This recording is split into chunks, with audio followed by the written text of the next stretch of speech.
Eduardo Vega, que estuvo pues muy a tiempo precisamente para dar oportunidad a que ustedes hagan preguntas.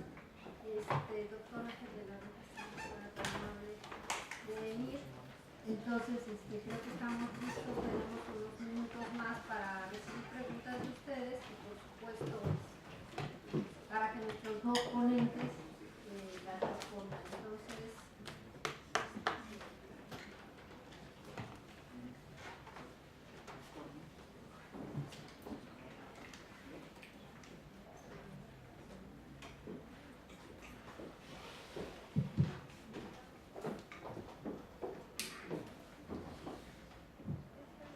doctor Eduardo Vega, en estas políticas que usted sugiere de revisión, cabría la de la agricultura urbana.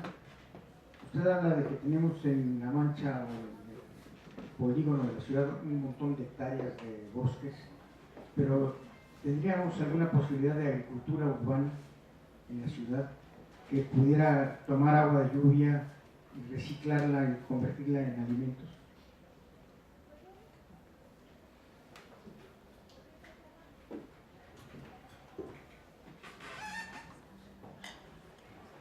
Buenas tardes, una pregunta sobre todo para el doctor Ángel de la Vega. Coincido totalmente en esta idea que los dos doctores hablaban sobre inter, multi, transdisciplina, ¿no?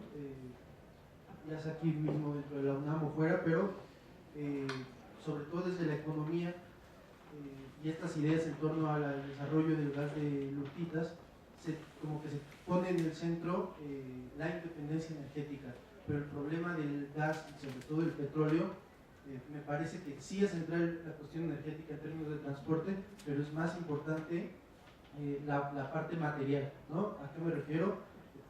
Podemos observar hacia todos lados y es productos y productos obtenidos del petróleo, de hidrocarburos, ¿no? Suponiendo que se superara la parte energética, la parte material, y no únicamente en objetos de consumo, sino sobre todo pensando en cómo se producen alimentos, ¿no? El problema maltusiano se resuelve sobre todo con los pesticidas, los fertilizantes, el abono que vienen del petróleo, no vienen de otro lado, ¿no? Entonces el problema material es central antes, sin hacerlo a un lado ni subdimensionándolo, el problema energético. Entonces aquí la parte material me parece que es central para el análisis, en que muchas veces se pierde de vista en estas diferentes facetas o maneras de interpretar la crisis energética como tal, ¿no? O sea, hay que voltear hacia aquella parte sobre todo. Entonces mi pregunta, esa es una parte, ¿no? La otra, si podría profundizar un poco, o si sabe, tiene más información sobre los derechos de propiedad, porque un poco en Estados Unidos, porque lo que yo he estado rastreando de información es que la gente, por ejemplo, sobre todo más hacia la zona de Pensilvania con la extracción de gas, hay muchos problemas. Desconozco cuál es, si es mi territorio o un terreno mío donde está el recurso, pues digo, no se saca porque tiene unas consecuencias, pero no está ocurriendo así. No sé si se deba, por ejemplo, a lo que ocurre en Texas. Existe la perforación ahí en el esquema que nos presentaba de hasta 5.000 metros, me parece, eso verticalmente, pero horizontalmente se puede hacer otro tanto, ¿no? Entonces, ¿dónde pudieron, o cuál es la información que tiene respecto a esta parte de la propiedad en Estados Unidos, ¿no? ¿alguna otra pregunta? Entonces, si quieren pasamos a las respuestas. Yo creo que también en el mismo orden en el que van a presentar sus ponencias.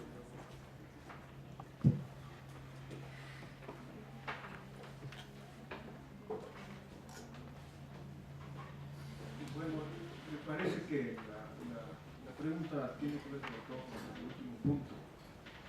En lo anterior coincido, o sea, en esos temas de independencia energética. Ahora, mencionar el transporte, porque en el caso del gas, sí tenemos el país tiene un problema de infraestructura muy importante. El país requiere cada vez más gas natural, sobre todo para generar electricidad. No produce suficiente, como yo les puse, una tercera parte del gas está siendo importado. El transporte puede hacerse o por gasoducto, de Estados Unidos sobre todo, la geografía está ahí, o por gas, o por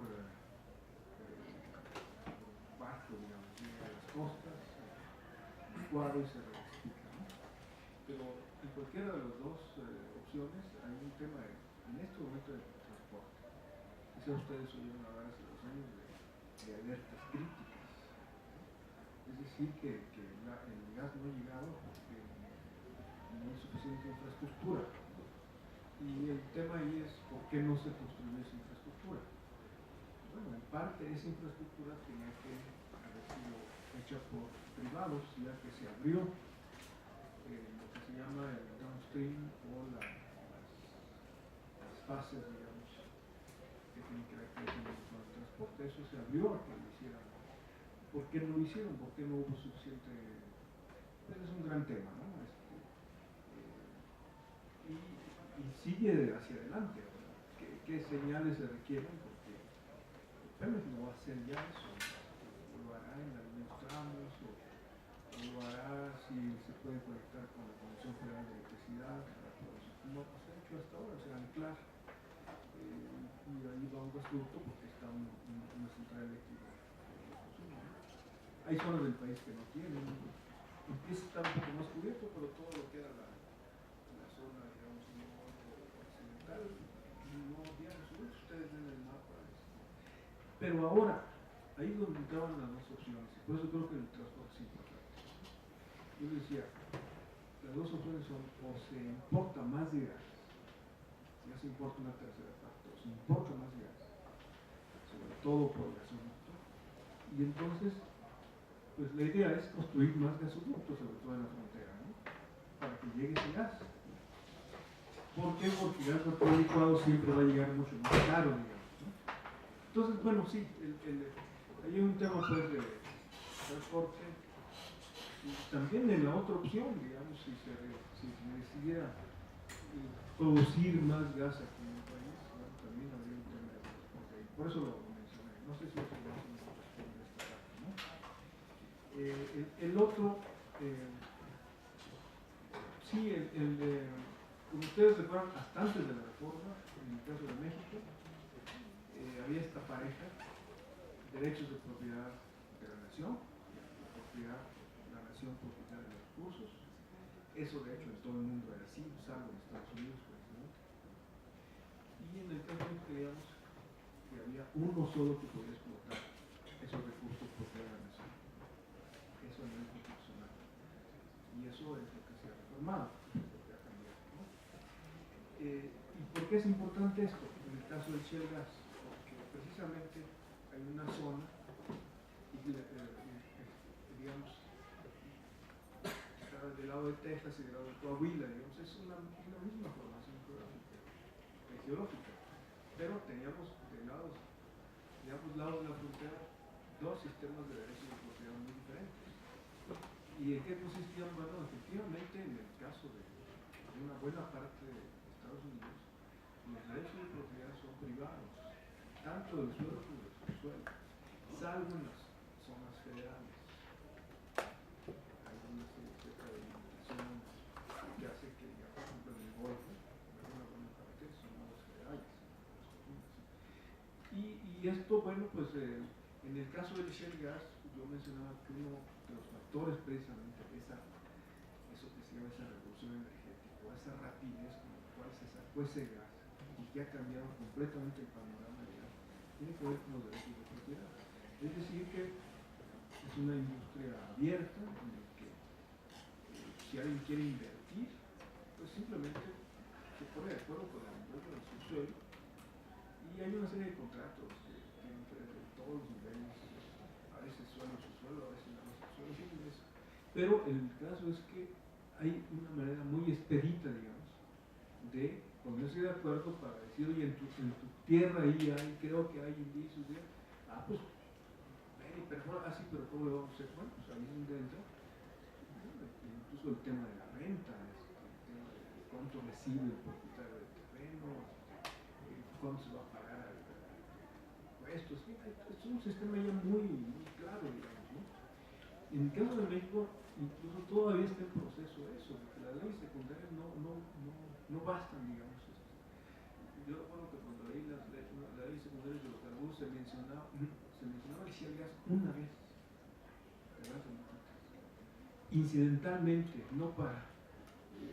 Uno de los puntos que yo ponía ahora es que si se quiere impulsar el shale gas, no basta la regulación que se ha puesto para el gas natural en general, se requiere una regulación particular, porque efectivamente hay condiciones particulares. Si se busca que se invierta ahí, mi percepción, no sé qué puede ser, mi percepción es que Pemex no va a meter dinero en shale gas, se va a contentar con lo que viene de la ronda cero y que eso va a vivir algún tiempo y ojalá no viva como los que heredan, reciben una herencia y se la acaban y ahí se queda, ¿no? Sino que Petrobras, digamos, también tuvo su ronda cero y ha seguido como una empresa muy importante a nivel internacional. Y diría que esas son dos posibilidades, ¿no? Dos diferentes maneras de ver cuando se recibe un patrimonio, ver cómo se utiliza, ¿no? Personalmente creo que no le va a meter en la shale gas.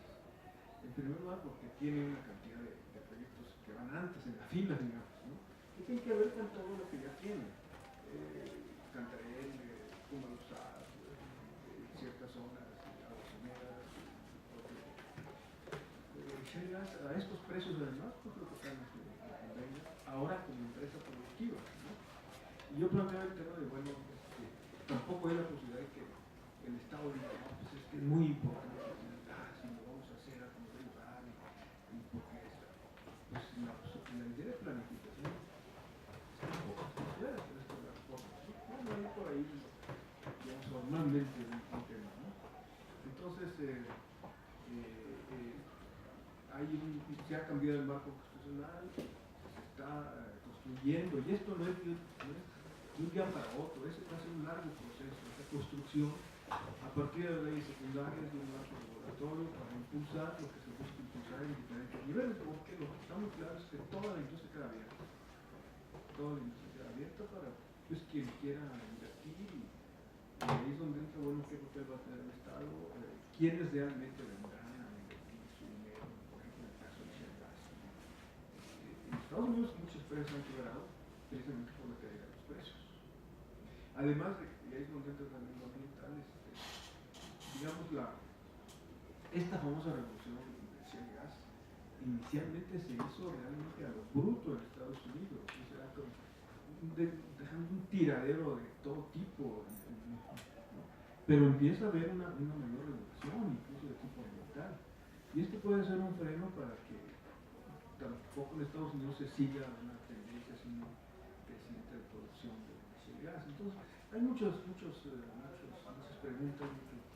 Yo lo único que diría es que son temas que no basta con, digamos, yo les muchos que no llegaron al principio, por ahí estamos comentando un artículo sobre esto en la revista de Portal, pues ustedes quizá con base en lo que vieron en esta conferencia, a lo mejor les interesa ver ese artículo, y la verdad es un tema de estudio. O sea, no es un tema que permita uno ir a una conferencia y ya salimos sabiendo. No, es un tema que, y todo lo que tiene que ver con el sector energético, sobre todo después de la reforma, se abre un enorme trabajo de investigación, en el plano legal, en el plano económico, y pues hay que estar atentos y son temas que nos interesan, la verdad, en base a las preguntas que nos plantea, pues seguir estudiando. Gracias por la pregunta. Muchas gracias, doctor. Sí, gracias. El Producto Interno Bruto Agrícola de la Ciudad de México es muy inferior a un punto porcentual. Entonces, digo, y por obvias razones, la economía de la Ciudad de México está más especializada en servicios inmobiliarios, financieros, comerciales, turísticos, de salud, de educación, de ciencia, etc. Los municipios conurbados que hacen su mancha urbana como metropolitana, pues eso sí que tienen una especialización también manufacturera y tienen alguna importancia mayor en relación con actividades agrícolas.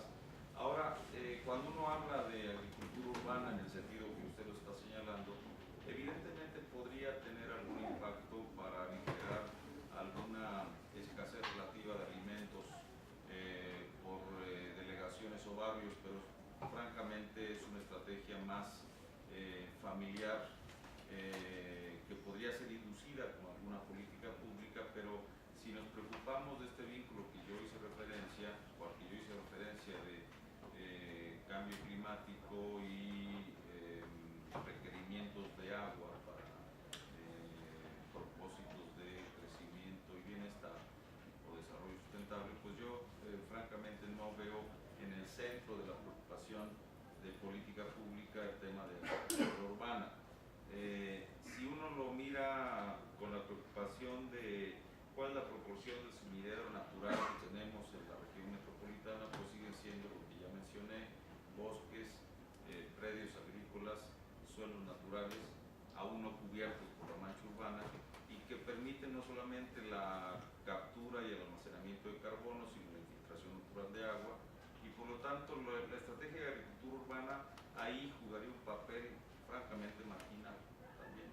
Entonces yo no digo que sea una mala estrategia, subrayo familiar, que pueda aligerar en alguna proporción